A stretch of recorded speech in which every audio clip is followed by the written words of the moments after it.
I'm a pretty bad kid.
And they gifted Nathan in the Stone. Yeah, that's ref the district. Come on now and join us. Let's go. And they gifted. We are Nathan in the Stoner. Yeah, that's ref the district. That's the podcast. Come on now and join us. You join it.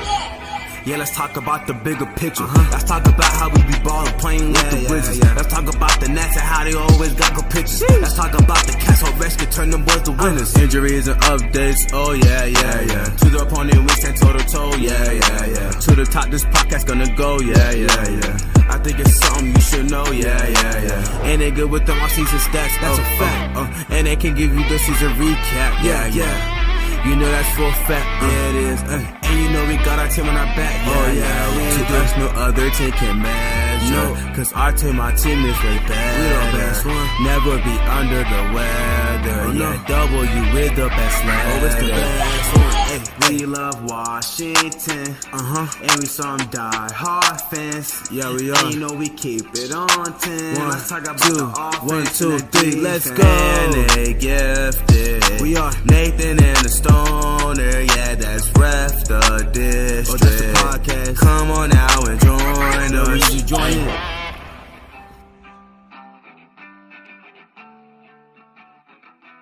I'm a pretty bad kid.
Yeah, let's talk about the bigger picture. Let's talk about how we be ballin', playing with the Wizards. Let's talk about the Nats and how they always got good pitchers. Let's talk about the cats on rescue, turn them boys to winners. Injuries and updates, oh yeah. To the opponent, we stand toe to toe, yeah. To the top, this podcast gonna go, yeah. I think it's something you should know, yeah. Sky Media, SKIII. Greetings and salutations. Welcome to episode 23 of Ref the District. I'm Nathan Perry. He's the Stoner. And that's our new song from Sky Media. So big shout out Sky Media. Hit them up. If you were here early, you would have heard the full version. Intros there. There'll be a little bit more on the outro for you. How you doing, Stoner? Hey, you liking the music? Doing fantastic. I love the music. His Twitter handle, he goes by Sky Media on Twitter, but his Twitter handle is at Media Sky, and the Sky is spelled SKIII. 3 eyes. But he's awesome. Did exactly what we asked him to do and did it quickly. And man, we love our new theme song. It's going to be on everything. You're going to hear it everywhere. Yeah, you got to let us know what you think about. So, of course, we are streaming this live on our YouTube channel, Ref the Districts, where we enjoy when fans are able to interact with us. You can also catch us on your favorite podcasting platform, whether that's Apple, Spotify, Google, or even Amazon. You can catch us there when we load it right after the show. We got a good show for you. We're going to be talking about our Twitter poll. So you can catch us on Twitter at Ref the District. The Twitter poll this week was, which player now do we think will have the biggest impact 20 years from now? And our post game, that's where we're actually going to give you the update on the Nats and the Wiz. Normally we do that in the pregame, but Stoner didn't want to bury the lead. That's correct. He wanted to talk about this Wilkinson report. We wanted to go over our reaction to the situation and how we feel about it. Spoiler alert, not exactly great. Yeah, not great about the report, or not great about what came of the report? Yes. Yes. The answer is yes. Yeah, that's true. And there's obviously a lot to get into with this entire the entire report, the investigation, how it started, and all of that. So yeah, we're gonna hammer that pretty good. Are we getting right into it right now? Are we just we can, but it is the 4th of July, so I just wanted to say Happy Independence Day to our American listeners. I know we have a few abroad listeners, so Happy Independence Day, 4th of July for us here in America on day of recording, which means Joey Chestnut is going to try to smash his world record. Do you think he's going to do that? I think the over-under was set for 73.5. You taking the over or the under? Can you imagine how bad you would feel after eating 73.5 hot dogs and buns? I can only imagine. Oh, I could. I mean, have you ever been a part of an eating contest? Yeah, actually, I have. Not an official sanctioned eating contest. But a buddy of mine, Brian, he and I had a pizza eating contest at a Pizza Hut one day, right? And so back in the day, this is back in our Dinfos days, right? So this was probably early 2000s, maybe 2001, 2002. And the Pizza Huts had those lunch buffets, right? You remember that? And they'd bring out. So we go to the Pizza Hut over in Laurel. Good old Laurel down the road from Fort Meade, and we go there and we had this contest to see who could eat the most. And I'm like twice the dude's size. He's just this tiny dude, and we did it we didn't have to eat the crust, right? So we counted up how many crusts we had left. That was like the only way you could feel like that's cheating, but okay, a little bit. But he ended up beating me like 21-19. Slices of pizza. Those are rookie numbers. Those are rookie numbers. You gotta up, man. You gotta pump those up. Well, again, we didn't have the crust. Okay. Right, but which still, actually makes that even more. That makes those numbers worse. It's the reverse. It's the reverse. Okay, that's true. So yeah, I've done a couple eating contests. When I was in high school, a buddy of mine thought that he can eat more McNuggets than me. Oh yeah. So first 20, we both smashed the first 20. I get through the second 20. He starts struggling through the second 20. I order 20 more. He's still struggling. I finish my 60 and start eating out of his basket because I was just like, I'm kind of rubbing it in at that point. And then I did do 2 official rib eating contests, finished second in both. Wow. The first year I did it, a lot of people would say that I was robbed. Like there were people really surprised that I wasn't named the victor. I had 6 racks of ribs in 6 minutes. 6 like full racks? 6 full racks of ribs. Just mowing along. So the reason why people felt I was robbed was because so there was the two-time defending champion there, and we're at the final table. And I finished through like my first box, not a problem. Shove it to the side. He realizes he's behind, so he stands up, and like the crowd's now really getting into it. And he takes like chomp tosses. The tiebreaker is supposed to be clean bones, and I'm like, no joke, like goofy style cartoon. Ching. And he's like chomp toss, and so people thought I was like, I had the people at the table congratulating me, and then when they named the other guy, like you hear these groans through the fans because they're like, "There's no way," because he was playing catch up ever since that first thing, like even trying to just chomp pass, but all it was, I think, was rib crib was the people putting it on, and it was like a year's worth of rib crib, and I was I'm not gonna eat there. I don't know if you've had rib crib. It's not exactly top shelf dining. Okay, like it. I mean, it would have been free food, but still wasn't exactly that big. And then, by the way, still around? I think so. I don't know. They were in Oklahoma. We'll see if they're back. I'm going to be traveling here in the next week or so. I don't think we're going to be going to Rib Crib, but I'll at least see if they still exist. Yeah. So after this, finished 6 racks of ribs, right? Yeah. I feel like crap. Like I eat it. I have a rib baby in my stomach. Yeah. And then we go out with some friends, and like they order food because no one else has eaten, and like they're joking with me. Do you want some? And I was like, no, I'm good right now. Just gonna have some beer, and we'll be good to go. And then probably like an hour into like the festivities, I have cheese fries sitting in front of me. I was like, hey, do you mind if I eat some of these? They're like, are you kidding me? And I start eating. So I doubt I'd be at Joey Chestnut level. Yeah. But in my youth, I used to be able to hold my own. So yeah. Hey, you know how we talk about, and it's, I'm going to non sequitur here real quick, but you know how we talk about how we like our show to be very professional and well done and everything. I just realized that I have the wrong light on. I've got my overhead light here and not my, nice. Your fancy lights?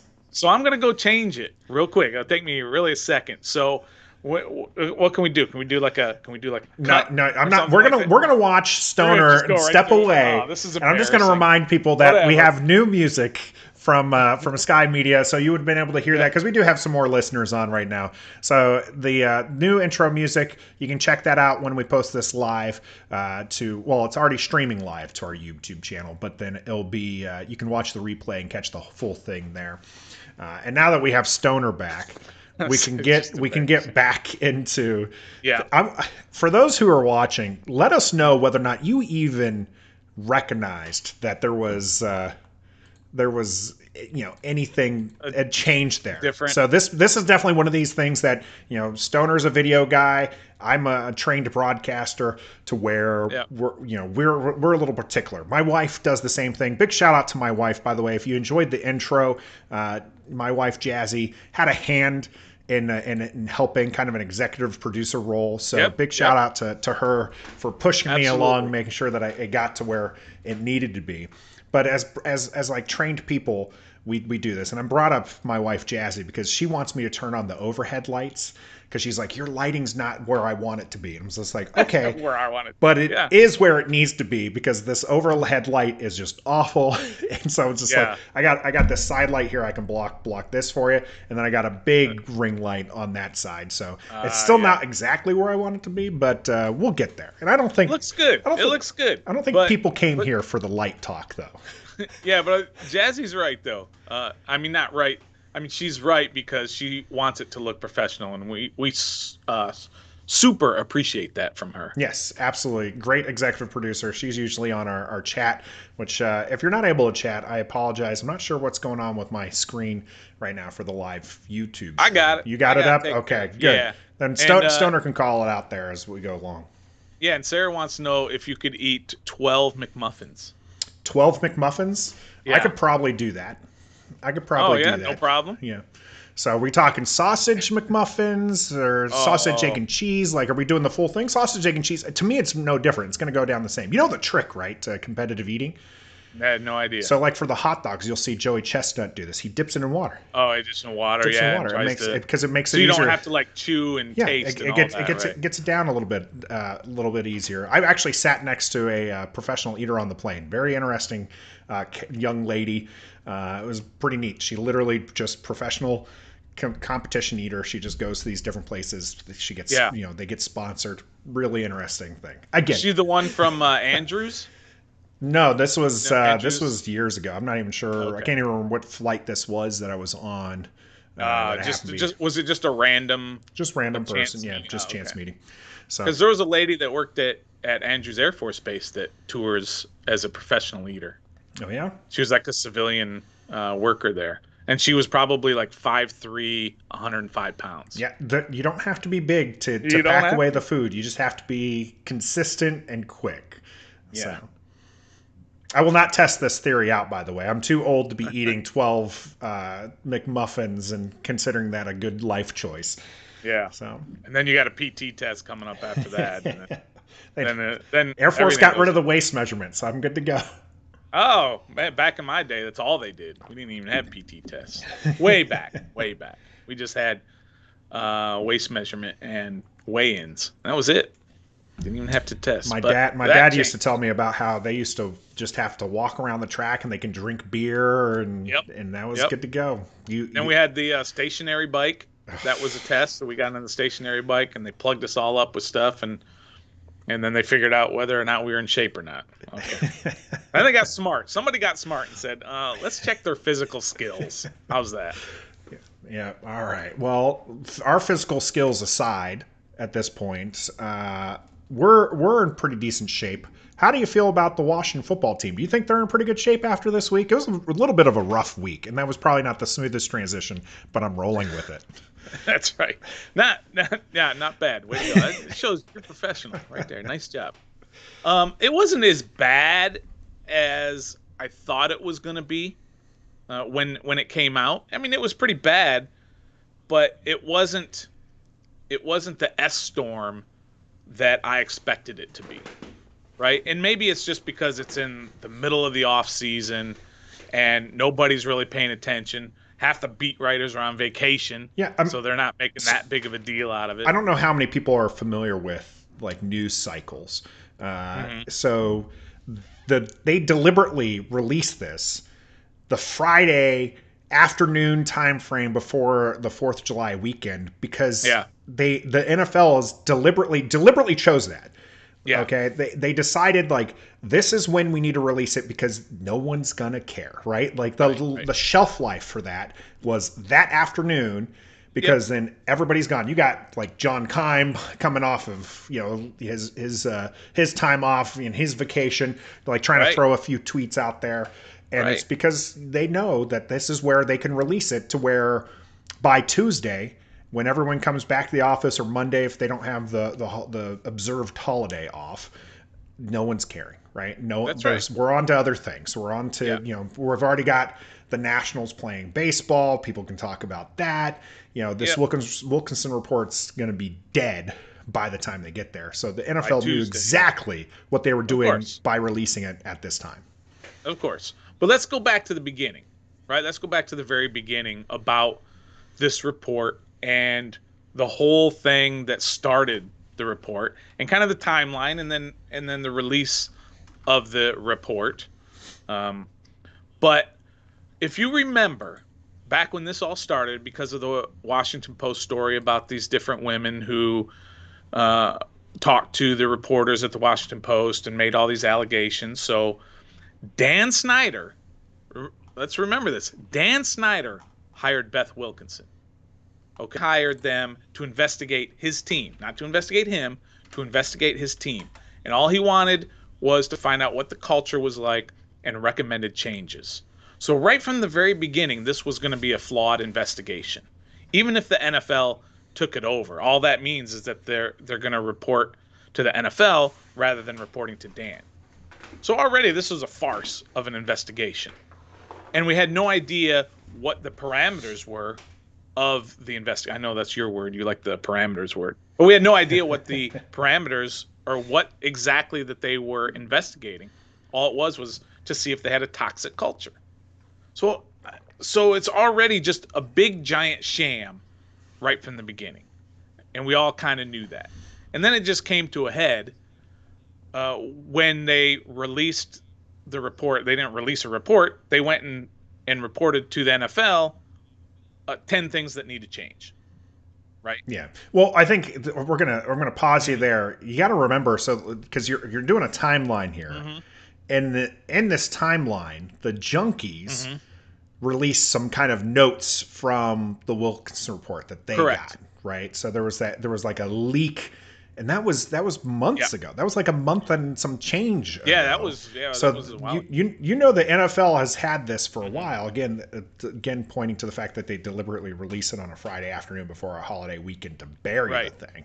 And so I think that's important to note because the report's been sitting there for a while. You mentioned that it was a sham to begin with. We have this leak. The junkies have to kind of tailor some things. What they said had to be very careful, with what information they did talk about. And then now we finally get to this release here, and you're right. It's 10 recommendations. Right. The whole thing is just ridiculous because there's not a written report. It's all oral. Well, I have to say there is a written report. Okay, there definitely is. We like to joke about sources, but I do have a source, and I'm never going to tell you who it is, Nathan. Sorry, I'm not going to tell anybody who it is. And we like to joke about this, but this is a real source that I have, and the source says there is a written report because they have seen the written report. The written report was not given to the NFL. Okay, but the law firm, the Wilkinson investigation, did complete an actual report. They just didn't turn that over to the NFL for a lot of reasons, right? There's probably a whole list of reasons, most of them money. If you don't have a report, then you don't have a means to sue based on what came of the report or what was in the report. So if somebody says, and I think this goes back to the fact that, like what you mentioned, this is Dan Snyder, funded, ran investigation. Because if it was the NFL, then they'd probably they'd have the report that the written report to release. But because they didn't control this one, so they got the oral report, in which the NFL, defending Dan Snyder here, really, in my opinion, they said, it's an oral report. Their reasoning for it was confidentiality, right? Because of the people involved. Which you ever heard of redacting? You ever heard of this term called redacting? Yeah. Who are they protecting the victims by not releasing this? Because that doesn't make any sense to me, Stoner. Of course not. Just doesn't make any sense. Of course to me. not. Well, I guess it does make sense to me in the sense that this is all very much a business decision. The whole thing lined up, right? So, Washington announces that Tanya Snyder is going to be the co-CEO. Right. And then, all of a sudden the report gets released. Dan Snyder is not suspended. Yeah. He just he's self-imposed, removed from the day-to-day operations. Which I got a lot of problems with that. I have no problem with him removing himself from day-to-day operations. I think that right there is great. And I hope that indefinitely just means never again. But we'll get to where this kind of all went wrong in a moment here. And then Washington franchise, the Washington football team or Washington football club, if you're Dan Snyder and you're going to throw that in your memo, was fined $10 million. Not Dan Snyder himself. Well, I mean, he's the one that makes all the money. The team. So. He is now 100% Right. the owner of the franchise. Right. So yes, it's still coming out of his pocketbooks, except for it's not coming out of his personal pocketbooks. It's coming out of the team's pocketbooks, which there is a difference there. Semantics. Because the team Semantics. It's not coming out really, out of their ability to pay for players or pay for staff. No, it's not, yeah. We didn't get the team didn't get a cap hit. There wasn't anything like that. There's been some contention here with some of our other podcasters, Washington Football Team podcasters, and DC podcasters who people are like if would have been are talking about how fans would be mad if they did take draft picks, but then they're sitting there and trying to ask for more punishment for Dan Snyder. It doesn't have to be draft picks. It doesn't have to be draft picks. My thing with this is it comes down to you have this report, oral or written, however the NFL gets it, and it tells them, yeah, there were some really bad problems here with the Washington Football Team, and it included Dan Snyder, right? Or at least it happened under his leadership, under his watch, for sure. You know as well as I do when it comes to you have a bad leader who or you have a leader who's in charge and the organization is mucked up, the bad leader gets removed. Sure. Okay, because you can't expect change to happen with that same leader in there. And then he didn't get suspended. He just takes a self sabbatical here, which means he's removed from the day to day. But it's just like, to me, that's not far enough removed from the team right now for them to do better. Now, I will say this. I am very pleased, and I believe the report talked about this, the lawyers talked about this on the stream, is that there have been improvements since 2019. Sure. Okay, which I believe. We have seen those within the franchise. I think they have several good hires. I think Jason Wright is an extremely smart individual and seems to be doing wonderful things for the franchise. Happy to have him on board.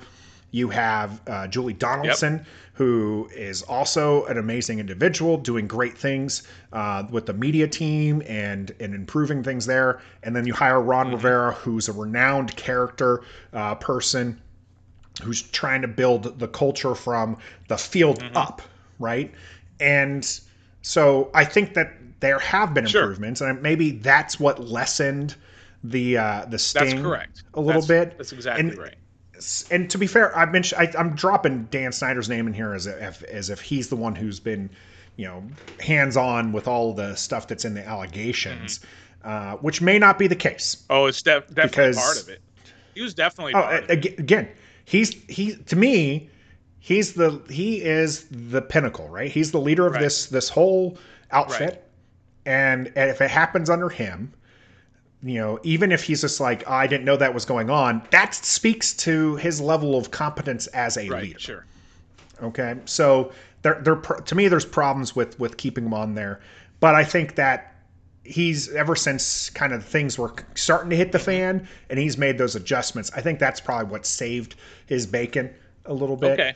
So he's trying to distance himself, because there was one of the former minority owners that the NFL has banned from ever owning any part of a controlling effort of an NFL team. Now, NFL has said that has nothing to do with the Wilkinson report, but those two items were released very, very close together.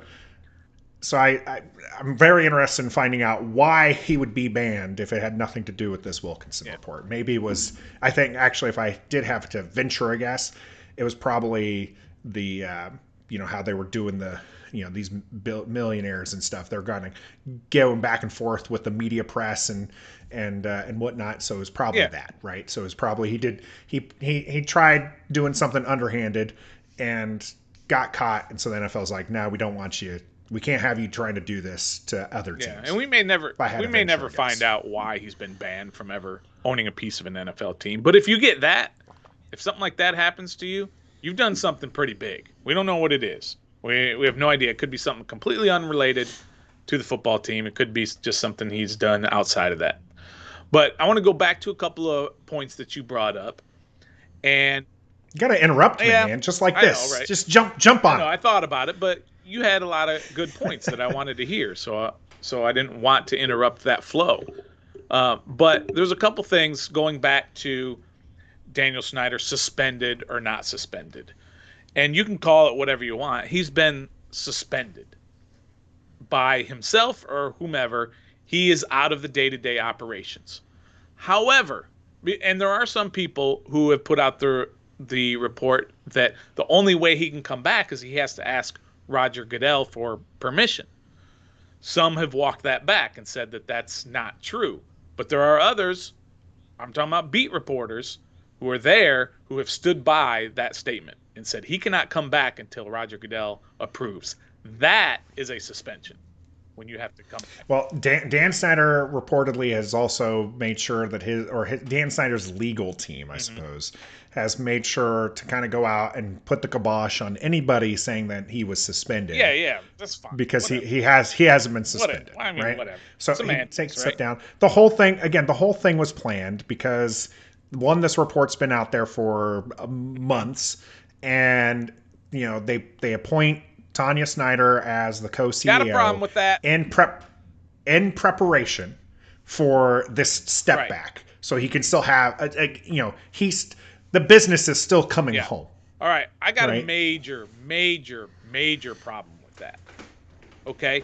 If he is taking himself out of the day-to-day operations, that's like you saying, I'm going to take a step back from the raising of our child, right? I'm going to step back and I'm not going to be involved. How well is that going to work in your own household for the next 3 months, 6 months, 10 months, 15 months, when your co-parenting partner is right there with you every single night and every single day and meals and all that stuff?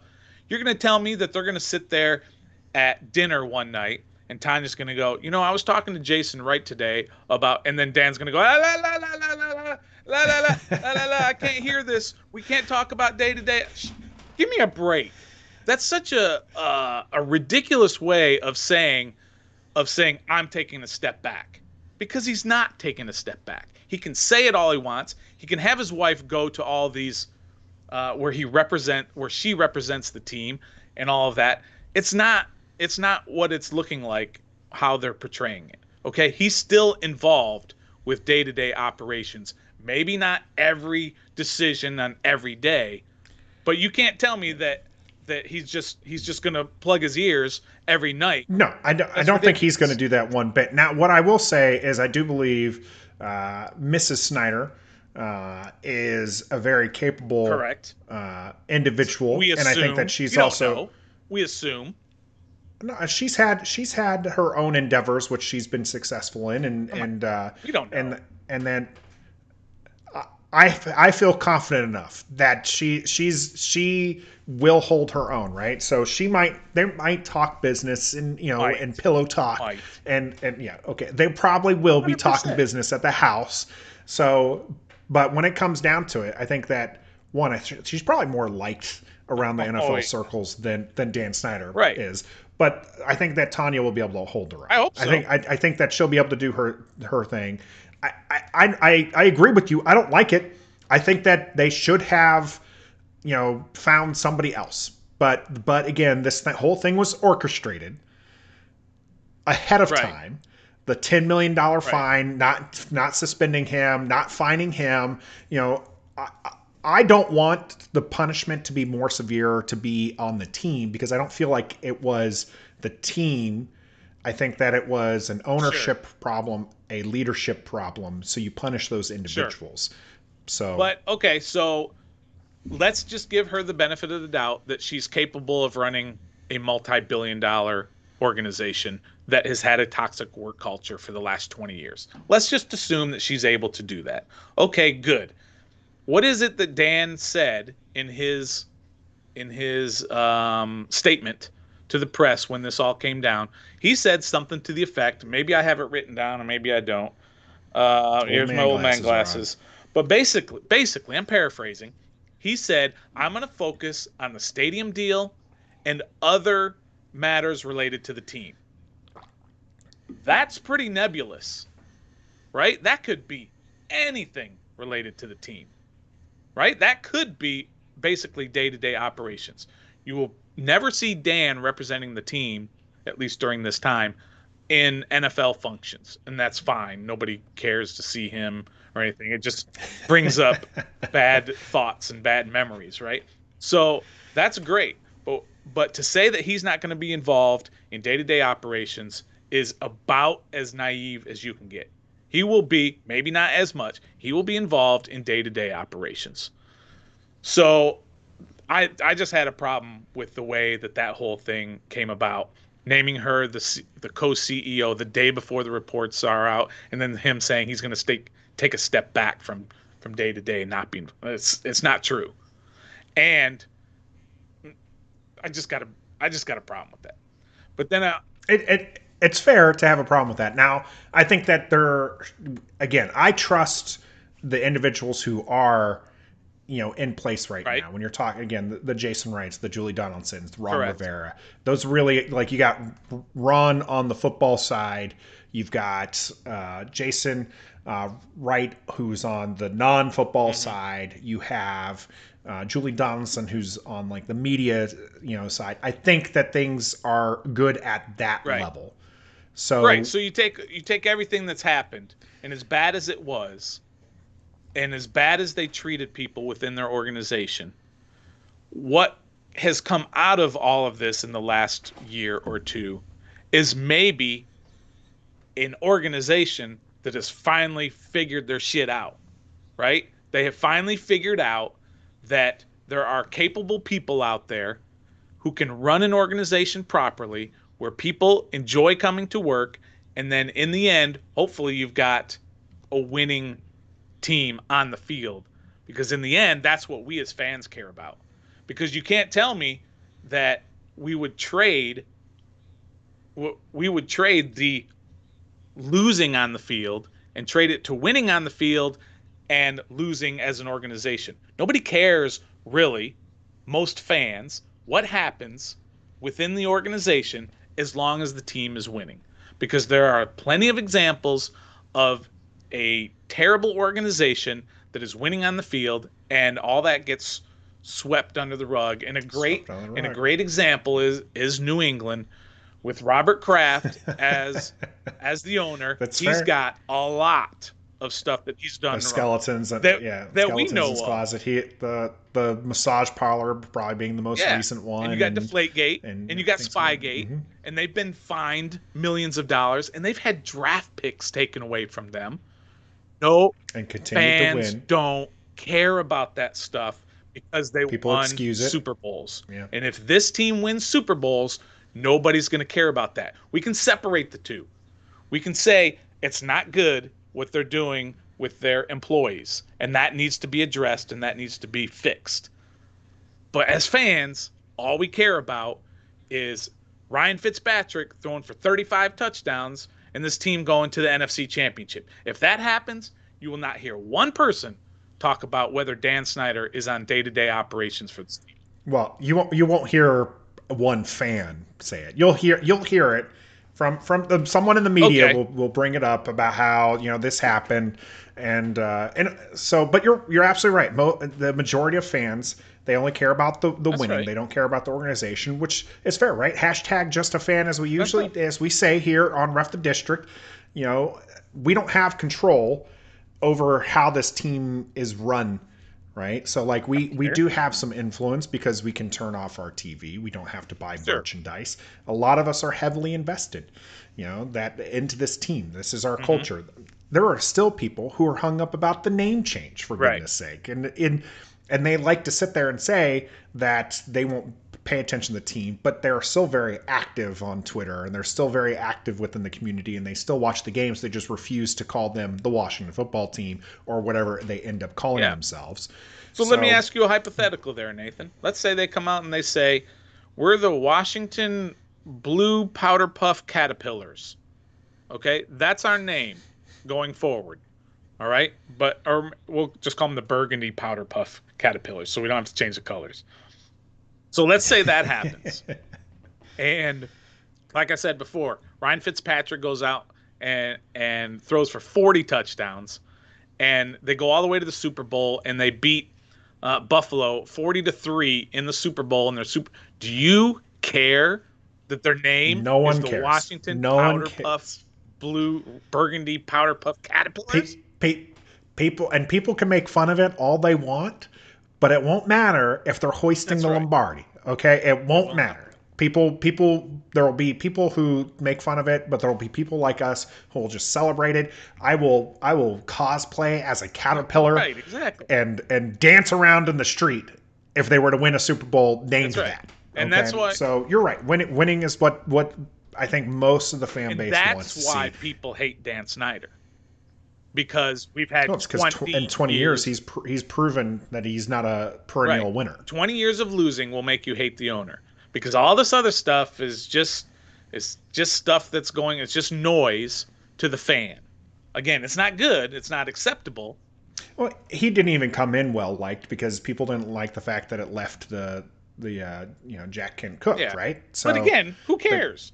If he came in and he punched Jack Kent Cook in the face and tell him to get out of his office and gave him a check for $100, said that's all you get, and they go on to win 3 of the next 4 Super Bowls, nobody cares. You're right. People wouldn't care. I mean, look at Dallas in that regards. Jerry Jones. I mean, he fired a legendary head coach, and they won, and that's a footnote. Speaking of toxic work environment, the Dallas Cowboys. Now that's a disaster waiting to happen. And again, it grows louder and louder. Love to see it, by the way. Love to see it. Because they haven't won in so long. Mm-hmm. Love to see the troubles there with the Dallas Cowboys. All right, so I think we're done talking about the Wilkinson. All right, report. good. I think it's wrapped it up. We'll talk more about our Washington teams later, but coming up in the game, it's our Twitter poll.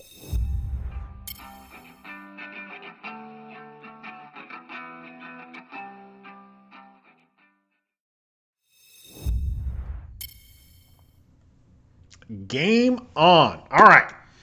We did a Twitter poll 2 weeks ago. Yep. That was which player in the last 20 years, has had the most positive impact. And when we were discussing that, I kind of floated an idea out there and we ran with it, which is what current player do we have that will be the player that we're talking about has had the most impact. So, yeah, lots of players to choose from this time. Not as many write-ins, I think, this year as last year. I think that's mainly because the nucleus is surrounded around some of the more recent draft picks, and namely that there's not a QB on this list either, right? There's not anybody in that position we can put down for Washington football team. But let's go over this poll. Okay, so like you said, last week we did that other poll, and now we're looking at this one, and we put in Terry McLaurin, Chase Young, Jamin Davis, and Antonio Gibson, and asked for any write-ins. And we did get one write-in from Scotty Knox. You can find him at 19 Knox, KNOX 83, who he said maybe Jonathan Allen might be one of those guys. First, you got to sign Jonathan Allen, which I think they will. But they do need to get that done. That business deal needs to be made. For sure. He's been a captain for a few years already. He's an excellent player. He doesn't get a lot of the love that some of the other guys get, but I don't think you'll find one person anywhere that says he's not a valuable player on this team. He's great off the field. I believe he's won the team's Walter Payton Man of the Year recipient at least once, maybe a couple times. So, I can kind of see that. But he didn't make our list. I went with 4 of the more younger, exciting players on the team. Antonio Gibson got a grand total of 0 votes, believe it or not. Nobody thinks that in 20 years, Antonio Gibson is going to be this player that we'll look back on and say, man, he did everything, and he was the most awesome player within these 20 years. Name the last running back that has propelled a team, to prominence. Sure. There aren't any. Name it. I think even LT, LaDainian Tomlinson, the running back LT, not the legendary LT. I think even if you were to say him, you probably still have an argument that Rivers was even possibly more impactful for the team. So maybe Marshall Faulk. Marshall Faulk was possible. You know, Kurt Warner was literally bagging groceries at one point, and then helps. But he did it for two organizations too. Marshall Faulk did. So, but yeah, you're right. Running backs are not usually the type that are going to be the face of your organization for 20 years or 50. Not lately. They're replaced after a few years. So I'm not surprised. Antonio Gibson. I think that a very young, exciting player. I think that he can have a very productive, 5 years here with the team. But then usually running backs these days they get replaced. He's not going to last. Second or third on the list would be Jamin Davis, Jamin Davis, who only got 4.2% of the vote. Right. Surprised he actually got any of it, right? No one's actually seen him play. Yeah, sure. He could turn out to be, not what what people thought. I think that just speaks to the hopes. I mean, he is the odds-on favorite to win Defensive Rookie of the Year. My personal favorite to win as well. So I just think that there's probably a little too much hopes. It's interesting. It's to me, it's interesting to see that him, who's not actually played a down. Yeah. In burgundy and gold, has gotten more votes than Antonio Gibson. That's how far the running back position has faltered since the days of like Barry Sanders, or we can even go with some of our, Riggins, who's probably, I'm trying to think of some of our good, like who would have been the last good franchise running back for Washington? Clinton Portis. Traded away, traded for that position. He did well several years. Alfred Morris, but he only had a couple of years. Morris, maybe 3. I think he left after his rookie deal, and he wasn't really the same after Shanahan had left. But also it could have been he could have been amazing, because I think that rookie year he had like 1,700 yards or something. Oh, ridiculous. Alfred Morris was as an absolute beast his first, I think, 2 or 3 seasons, and then he kind of hit a wall. Oh, so we got somebody in our YouTube chat here that told us don't forget about Derrick Henry, who is the carrying this franchise. That's a good point. Good point. Derrick Henry is probably I would say the face of the franchise for Tennessee. Absolutely. Like no one's betting on Tannehill.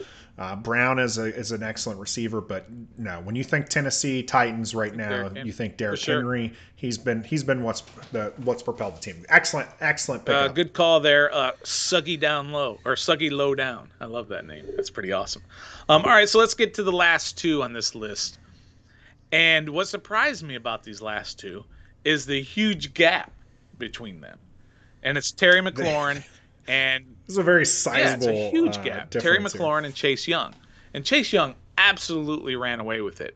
And let's not forget, before Chase Young was here, Terry McLaurin was all the rage for this team, right? Especially still one of the, I believe, the more underappreciated players for Washington. And he's done everything he's done without a quarterback, right? He's had, I don't know, 6 or 7 different quarterbacks thrown to him in a game. Can we count them all up? Can we count up Heineke, Allen, Smith, Haskins, and wasn't he here the year? Colt McCoy. Colt McCoy, and okay, that's at least 5. I mean, I don't have that great. And I don't really want to go. That's pain, Stoner. That's pain, is what that is. Let's not bring that up. Let's get excited for the Fitzpatrick versus Heineke battle. That's not really a battle. Fitzpatrick's going to walk away. So Terry McLaurin only got 16.7% of the vote. I was surprised he only got that much, but Chase Young got almost 80% of the vote, and everybody thinks that he is going to be the face of this franchise that we're going to look back on 20 years from now, and we're going to say, this is the guy who we love and who we want to be the face of our franchise, because he can do it all. He's great on the field. He's great off the field. He has a motor. He never quits. He's incredibly talented. He's got Hall of Fame talent. Like I said, if he lives up to his talent, he's going to the Hall of Fame. So he's got all of this. He's charismatic. He's a leader. All of that stuff. So he has a chance to be where, when we look back 20 years from now, that he's going to be the guy. He's got likability. And not that McLaurin doesn't. Terry, I think, is very likable. The man goes out fishing in the Potomac, and is a darn good fisher by all accounts. But I think that this just speaks to a few things. One, again, as mentioned, Terry is just crucially underappreciated by the fan base. Our own fans. Maybe not so much the the fans. I don't think. I think there are some of us who are very much believe in the captain, as he would prefer to be called, over Scary Terry. I think that, though, just like as a wide receiver, and the fact that he has, he's produced well with no quarterbacks, but he really hasn't, had this dominant season where he's been propelled into, national stardom is one thing. Chase Young comes built with a bunch of hype. Yeah. This is the second overall pick in the draft. This is who, if the NFL wasn't such a QB needy team, or system, he would have been the first overall pick. But Burrow gets taken by Cincinnati, falls to Washington. Washington picks him up, and he's had that impact in his rookie season. It's easy to me to see why the fan base is rallying around him, because, as you mentioned, this individual, Chase Young, can have the impact of a J.J. Watt, who really was the face of Houston for years, or Aaron Donald, who is just an absolute force out there with the L.A. Rams. And outside of their coach, who are you naming on the Rams? Right. So now you have Stafford, but before it was Goff. The running backs didn't really pan out as much as they wanted. The wide receivers are a dime a dozen, realistically. So, you have somebody who, the guy was crying when St. Louis lost in the playoffs, because he knows, like, his window is only so big. Right. But they've got renewed hope out there. Yeah. So I think that Chase Young is easily the pick for this particular poll, based off the information we have. I think that in 20 years, we'll probably have more names to throw to the list, and when we're on episode, 450 or whatever it will be by that point, it'll probably, actually 20 years, if we only have 450 episodes, it means we stopped at some point. So I just hope to be alive in 20 years. Let me just say that. You might have the old man glasses, but you're not that old. It'll be permanent. I'm getting up there. 20 years. I'll be on Social Security by then. You might be too. Come to think of it, you might be right around there. I'll be 56 years old by that point. Yeah, you're getting there. I'll be fine. I'll be fine. I probably won't be working at that point. This will be my sole thing to work on and take care of. So, well, that was an interesting take. I was really surprised to see how lopsided it was. I was too, but I have no problem with it either. I think I voted Chase Young, so it makes sense, right? You were part of the lopsided victory there. You and me both. I voted Chase Young. So that's even as much of a fan. I got his jersey hanging up behind me, as I am of McLaurin's. I do think that Chase Young will have the bigger impact when all is said and done. Arch Manning. Maybe Arch Manning will be the guy when we draft him in 5 years. And we'll see how that pans out for the team. This won't be the only Twitter poll or Twitter question we will answer this particular podcast. When we come back, we're going to be giving an update on the Nats and the Wiz's coaching hunt, and then also a question that was posed to Ref the District by our fellow podcasts, Washington Football Team Declassified. Coming up in the postgame.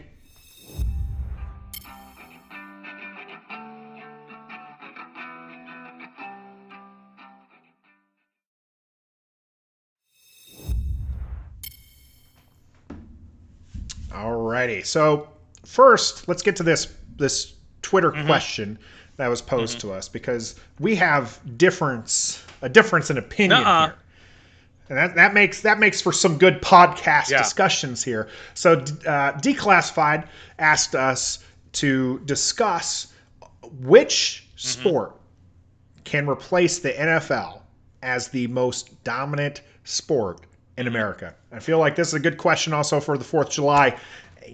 As we celebrate America, most dominant sport is easily the NFL. Okay. College football is probably even more of a moneymaker in some regards, and that's your argument, right? That's where you think can take away the prominence of the NFL is college football. One of my very worst qualities is being able to be like a seer to be able to see what's going to happen or what's coming down the road. But this, for some reason, this is hitting me with this change in the rules that college athletes can now make money off of their name, image, and likeness. Isn't that what the NIL is? Name, image, and likeness, right? Yes. So they can make money off of this, which is awesome, which they always should have. But that's going to totally change college sports as we know it. It's going to completely change it. And especially even from now until what it's going to look like in 5 years from now. And I use this example of Arch Manning, right? He's a 16-year-old nephew of both Eli and Peyton. He's Cooper Manning's son, and he's already being hyped as the #1 sophomore in the country, whatever that means, right? I believe it means he's the best sophomore high school player in the country. I think that's what that means, Stoner. Guess I need to break that down right. for you. So when he gets to his point where he's going to be going to college and he's going to be choosing where he goes to college, which might be next year. Usually it's around their junior year if they're that highly sought. But what's going to stop Alabama, and they're recruiting him, and Alabama's going to say, okay, look, we've got this car dealership over here. And I use car dealership because that's what back in the day that used to be the thing is as the car dealerships, they had the players would have a job at the car dealership, and they were getting funneled money. That they could funnel money to them.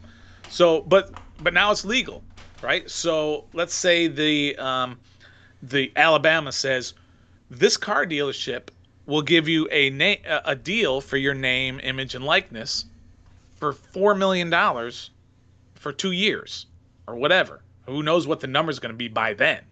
It could be $20 million for 3 years. And I think there's going to be a lot of players in the corporation world that are going to want, the corporations are really going to want to get into players. I mean, you look at Johnny Football, right? And the hype around him, and they had to make sure they actually, the Manziel family, trademarked Johnny Football, try to get that early because people are going to make money off of him, so they wanted to make that money themselves. And I think corporations will get into the hype here, and you'll see that, like for Manning, where they're going to go out of their way to pay. I don't think it's going to be tied to the school. If anything, 1,000,000%. Why wouldn't a school do that? Why wouldn't Nick Saban team up with, again, I'm just using the local car dealership. Why wouldn't he team up to say, hey, we really want Arch Manning to go to our school. Can you help me out with that? You Alabama booster that now has a successful car dealership. Can you help us out with that? Sure, we'll offer him this. And then LSU is going to come in and say, oh, yeah, well, we've got a car dealership that'll give you $28 million for 3 years. Oh, yeah, well, Ohio State's we've got a car dealership, or we've got whatever the corporation is. The bidding war. And it's a bidding war. And they're going to make millions and millions of dollars. And I think it's great for the students. It's great for the students. I think it's exactly what they needed. I think that there will be some bumpy patches here in the beginning of this, and I do think that it will change how college football is perceived. However, I don't think that it's going to end up taking. I don't think this will take over the NFL. I don't think that that's possible. And I mentioned on Twitter, I said it will take years. It'll probably be 20 plus years before I think something takes over the NFL in the #1 sport. And I think it's mainly because it's the consistency in the product. I think that for college football that there's the teams are too spread out. Now, where I would like to see the NIL thing go to is I would like the NCAA, who's been staunch that these are student athletes for so long, but lost this case and now they can actually make their money for it, is, okay, NCAA, stick to your guns, all right? These are student athletes. Let you focus on the academics and keep your greedy paws out of the money so you don't have Saban working with Alabama to work with a company to get them a deal. And I think if you do that, I think that there will be you'll have players that can afford to go to a team that's not one of the powerhouses, because they will have the financial backing, and then they'll have that national prominence anyways, and people will be able to follow them. And I think you'll start to see You'll still have your powerhouses, but I think there might be a more even split. Recruiting is going to become very different here in the next few years. And if you take away that money, I think that aspect of NCAA, and the colleges getting in there, especially a public state school like Alabama, I can see, something like Notre Dame, being able, as a private school, being able to sit there and broker deals a little bit better because they've got the, I think they have a lot of influence around the country, even if they haven't been that great of a team, when it comes to winning championships for years. So now you're gonna limit the amount of money that the schools can. Not limiting. No, I'm saying that you should not have a department within your school that's sole job is to broker these corporate deals for your players. They will absolutely have that. Agencies need to step up, and agencies need to do that. Kids. I'm not a financial advisor, but make sure that you're backing yourself to somebody who's not tied to one individual school. Well, why? Why not? Why wouldn't a university do that? Why would you not want to keep your options open? No, I don't know, Stoner. This is America. This is Independence Day. This is freedom. No, I'm talking about the school. Have your freedom of choice. Why would the school not want to team up with these? Oh no, the schools have already been paying these kids for a long time, regardless of your opinion on whether or not that they should have or should not have. It's been happening. What I'm saying is, like, I think that NCAA is like, hey, for years they've been taking money out of this kid's pockets by saying these are student athletes and that's why we can't pay them money. Now they're going to have to eat their words, and they're going to have to double down on the fact that they're student athletes and keep their business focused on teaching, and that's it. And focus on that student athlete part. It's not going to happen because it's all about money. It's all about money, and that's okay too. By the way, that it is all about money because that's why everybody exists, why schools exist, why corporations exist.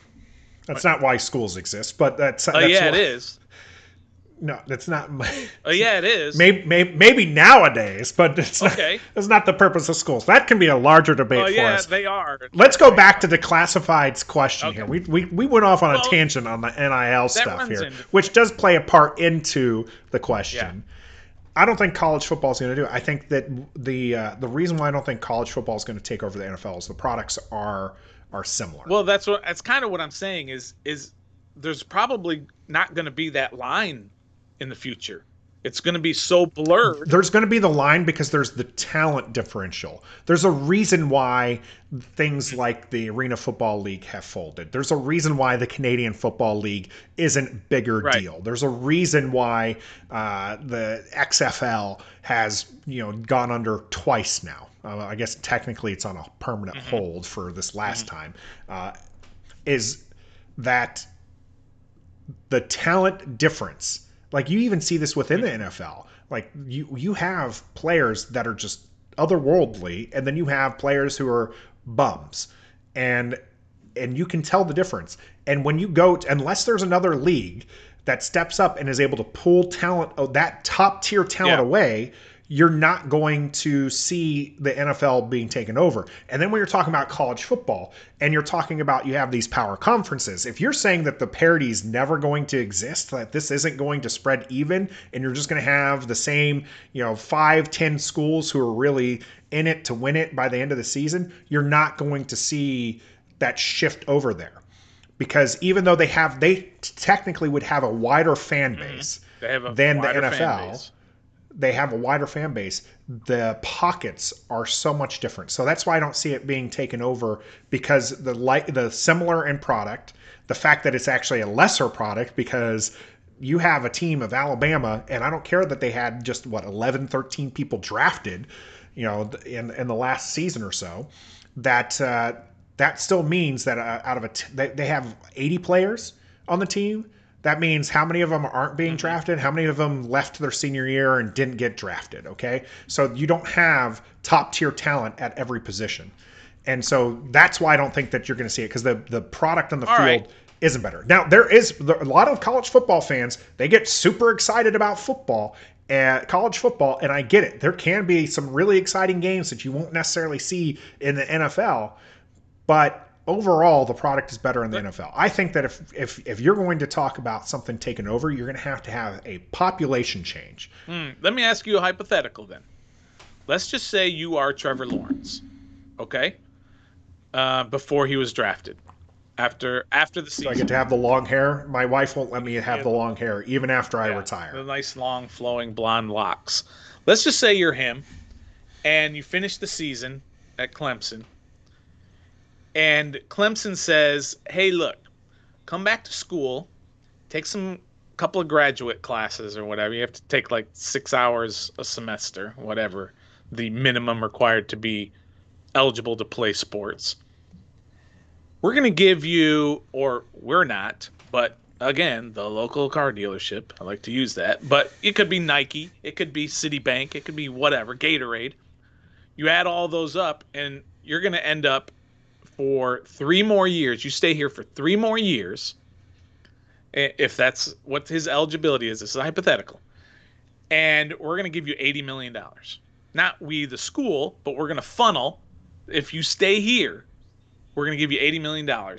And you've got all of this talent around you at Clemson where you have a chance to win championships. Or you go to the NFL where you're going to go to the worst team in the league and you're going to get $90 million in all. I think they still take the.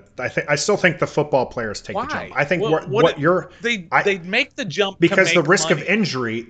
Yes, you make the jump to make money, and there's more money in the NFL. And the fact that you're talking, if you establish yourself in the NFL, now you've established, especially as a QB, that's another 10, 15 years of income. College, you're going to still have to end after 5 years, maybe 6 years if you get a special case. I think what you're talking about right there is actually going to impact basketball, college basketball even more. Because now you can have somebody who's just like, hey, as long as you stay on Syracuse, as long as you stay on Maryland, we will give you, Under Armour is going to, that's a big one, right? Maryland and Under Armour. Under Armour is going to pay you $50 million if you stay with the Terps.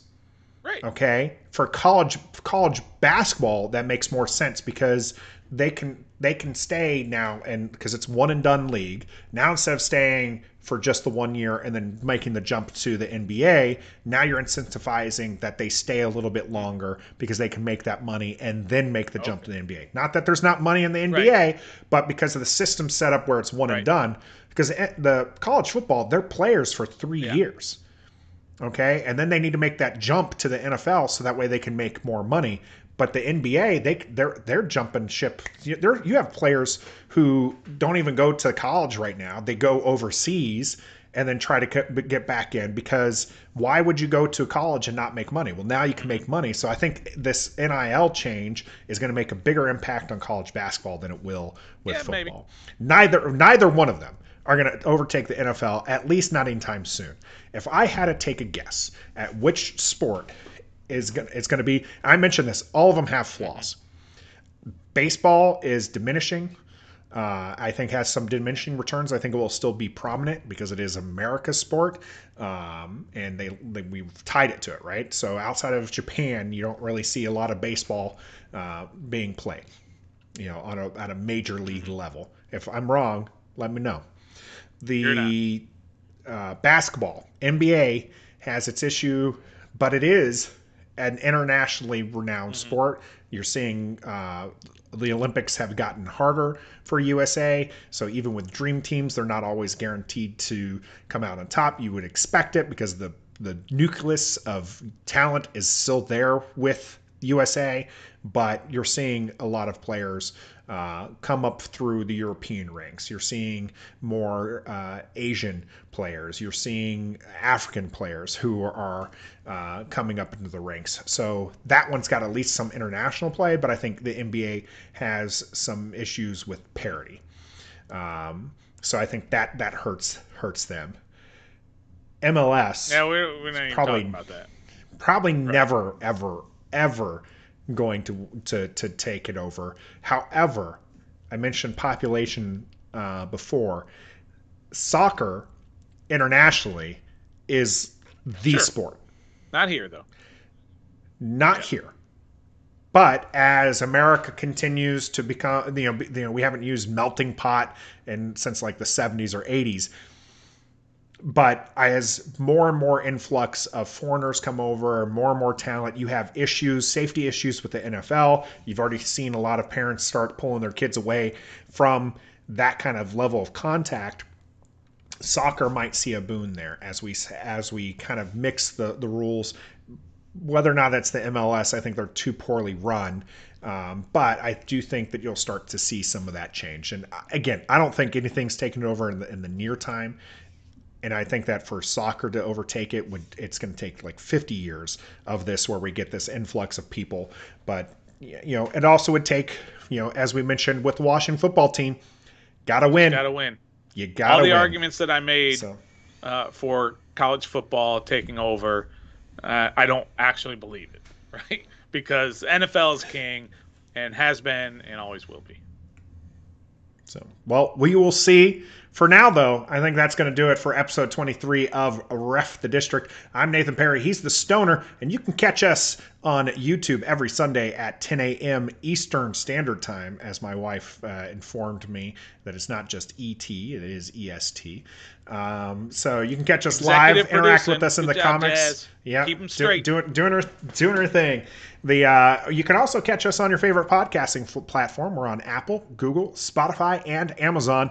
Make sure that you like and subscribe. We're nearing that 100 subscriber goal on our YouTube page, and we're going to have a special fan episode when we do. So find out more about that by encouraging your friends to subscribe. We know a few of you just subscribed, so we appreciate that. And I think that's going to do it here for Ref the District. Again, I'm Nathan Perry. He's the Stoner.